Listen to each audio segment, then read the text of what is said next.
The approach to Norton Place ended with the bend just before the mansion came into sight. From the lower slopes of the hill above the drive, Sophie was able to see the carriage coming along the gravelled track and approaching the steps leading up to the front door.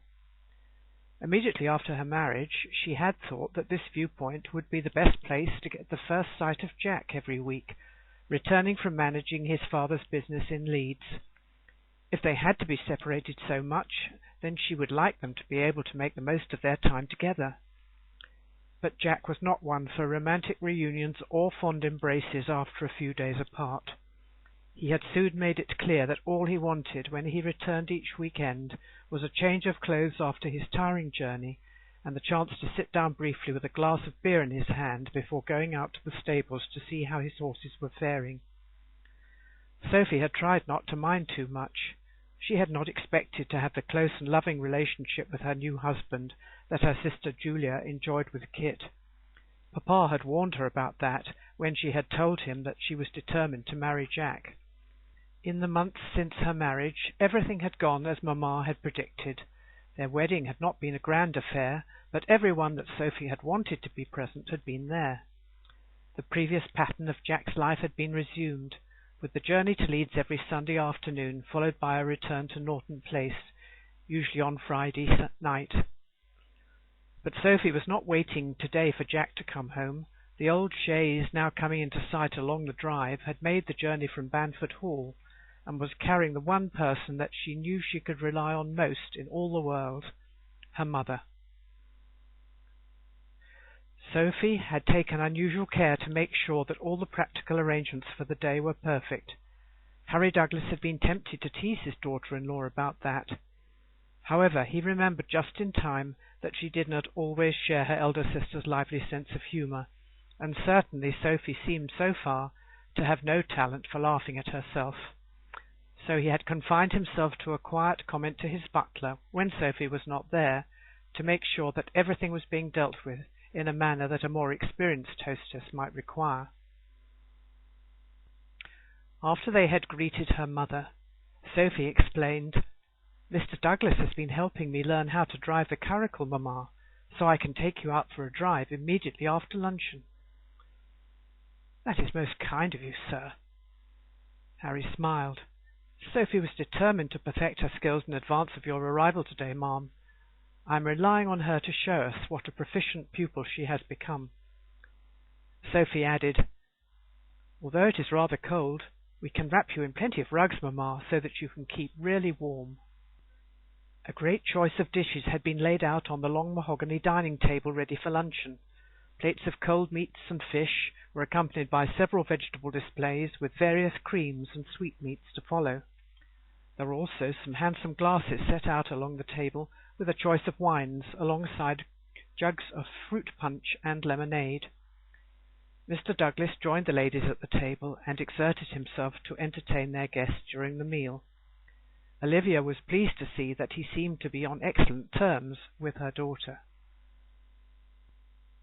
After luncheon, Olivia Maitland and Sophie went to the main hall and put on their outer garments and gloves before going out to the stable yard. There the grooms had harnessed the horses to the curricle, ready for their expedition. As Sophie helped her mother up into the vehicle and tucked the rugs around her, the groom held the reins tightly as the horses shifted from side to side, anxious to be off. Now Sophie took her place beside Mrs. Maitland and, gathering the reins, signed to the groom to let the horses free. It was a lovely, crisp spring day, just what she had hoped for, and she let the carriage be drawn slowly out of the stable yard and across in front of the house. Harry Douglas looked down at his daughter-in-law from the top of the steps, trying to conceal his anxiety. Had she remembered all the advice that she had been given? Driving a curricle was not for the faint-hearted, although no one would accuse Sophie of being that. Attractive, yes, very forthright in her speech, and direct in her manner, but thoughtful or sensible? No, he had never heard anyone say that about her. Sophie did not look at him or turn her head to say goodbye, but tried to concentrate on what she had been told to do as she directed the horses and the curricle began to gather speed.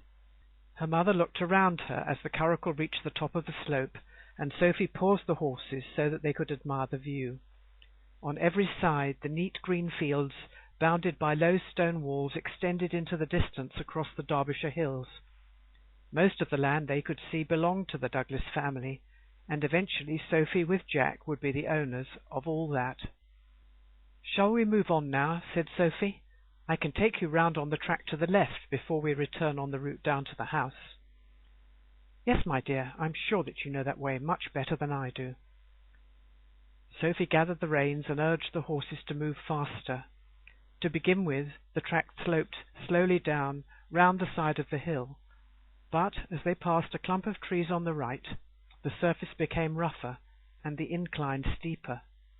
The curricle began to rock from side to side, and Sophie's grip on the reins grew tighter as she strove to control the horses and limit the speed of their descent. Then came the final bend before the mansion would come into view. It was there, as the near side wheel of the equipage hit a large stone at the side of the uneven track, that Sophie remembered what Kit had told her, never to go out in the curricle without a footman riding on the back plate to balance and steady the vehicle. As the horses reared up into the air, and the curricle tipped over towards the ditch, her mother was thrown across, and then over the edge of the carriage and down onto the grass verge. Sophie found herself tangled in the reins and unable to do any more as the curricle tipped over onto its side. All was confusion at first. Then there was a deadly silence, except for the occasional whinnying of the horses, and eventually the distant sound of voices coming closer.